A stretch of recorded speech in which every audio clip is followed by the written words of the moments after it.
Greetings, ladies and gentlemen.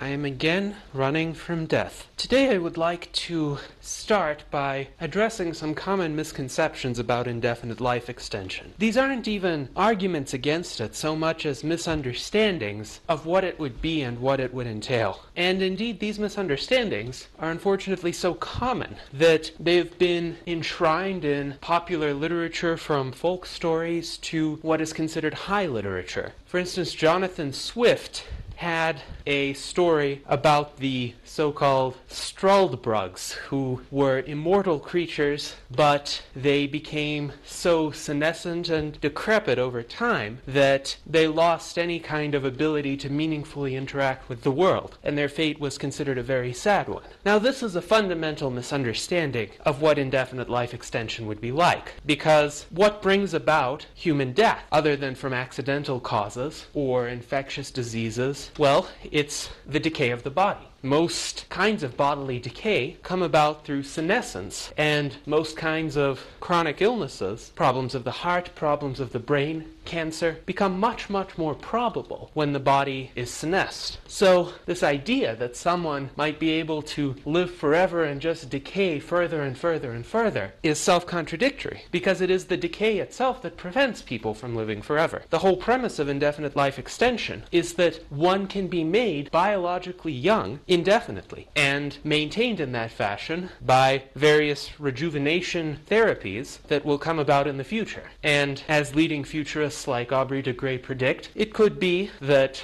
every 10 years or so one goes in for a rejuvenation therapy and has one's body reset to a biologically younger stage, has the damage repaired, and has the cells restored to what they would have been 10 years earlier. Or better yet, have the physical beneficial attributes of a 20 or 25-year-old without all the waste and damage that still accumulates today from birth until age 20 or 25. So that wouldn't even be corresponding to current biological age 20 or 25. It would be an enhanced age 20 or 25, with none of even the slight drawbacks that come with getting older through the first 2 decades of one's life. So indefinite life extension doesn't mean becoming increasingly senescent, losing the ability to reason, losing the ability to function. Of course, that kind of decrepitude is highly undesirable, and I sympathize with people who experience revulsion at the thought of living through that forever. I have a slightly different take on the matter personally, but I can certainly see why people wouldn't want to put up with that. Well, I want to reassure them that that's not what indefinite life extension is about. A great question to ask that really gets at the root of what indefinite life extension is about is a question that has been posed by many futurists before. Aubrey de Grey has articulated it very well, but I want to reiterate it here for those who are new to the idea. And this is a hypothetical situation. Suppose that you are where you are today, and you're fairly healthy. You have some time to look forward to. Would you want to die tomorrow? For most of you, pretty much all of you, unless you're suicidal, your answer would be no. And you can ask yourself this question every single day. And once again, for the vast majority of you, the answer will be no. So if 90 years from now, you were just as biologically fit as you are today, and you could engage in some of the same activities you enjoy, maybe even more, considering the opportunities that will probably be available at that time, would you want to die on the next day? And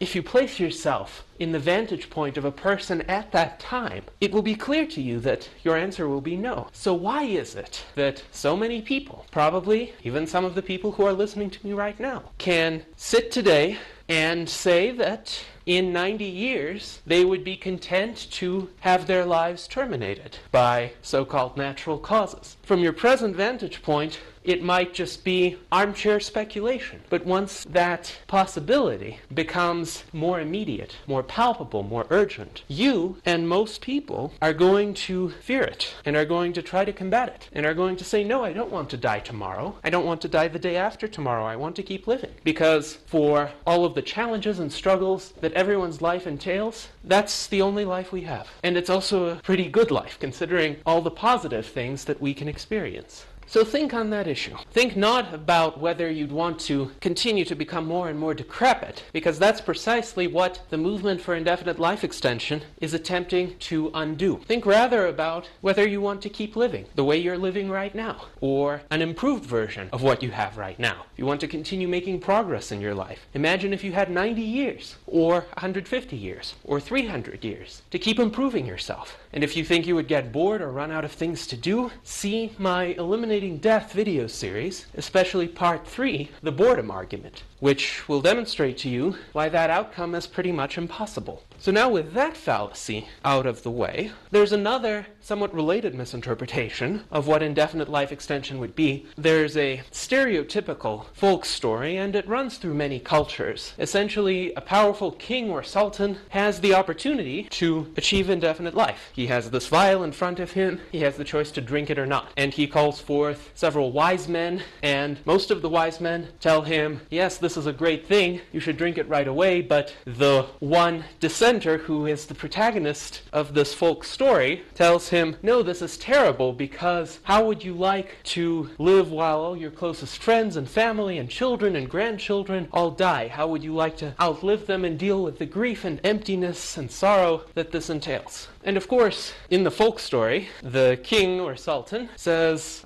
you're right, lone dissenting wise man. I'm going to throw away this vial now, because I see how terrible living forever would be while all my loved ones die around me. But this is a straw man. This is not what indefinite life extension will look like, because it is simply ridiculous to think that if such a wonderful discovery is made, only one individual or a handful of individuals will benefit from it. Indeed, the way technologies work and the way they proliferate throughout the economy is indeed by starting out with a small group of people. When the technology is still in its experimental stage, it's expensive, it's not very reliable, not a lot of it is still available for distribution, so only a select few get access. But if it's a technology that people find valuable and beneficial, and certainly indefinite life extension would be among such technologies, then various providers will find increasingly efficient and inexpensive ways to distribute it. And as price declines, quality will also improve as technological advances fix some of the errors and uncertainties that were present in the earlier versions. And at the latest stage of the technology, it becomes virtually free and virtually ubiquitous and of much higher quality than any of its predecessors, for which people had to pay substantial amounts of money. A great example of this, of course, is email access, which is absolutely free these days. And storage in it is unlimited. And one can transfer quite large files, many, many megabytes of information in a single email. Do you remember the days in the 1990s when one had to pay about $40 a month for a couple of megabytes of email storage, which was also quite slow and unreliable in terms of access because one had to use a dial-up connection in order to be able to reach the internet in the first place?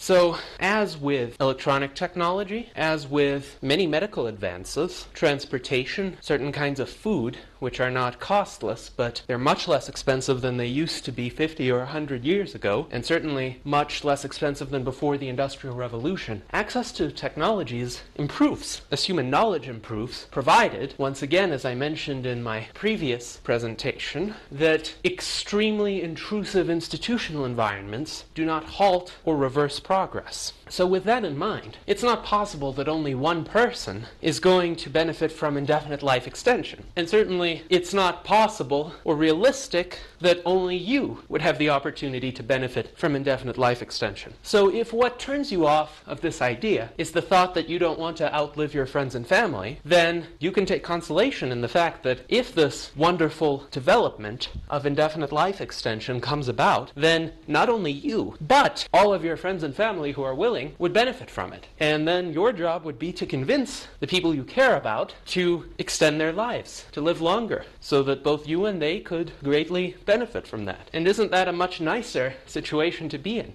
I think if you were in a position to persuade the people you cared about to live longer, you would jump at the opportunity. And most of them, I think, would be happy to oblige.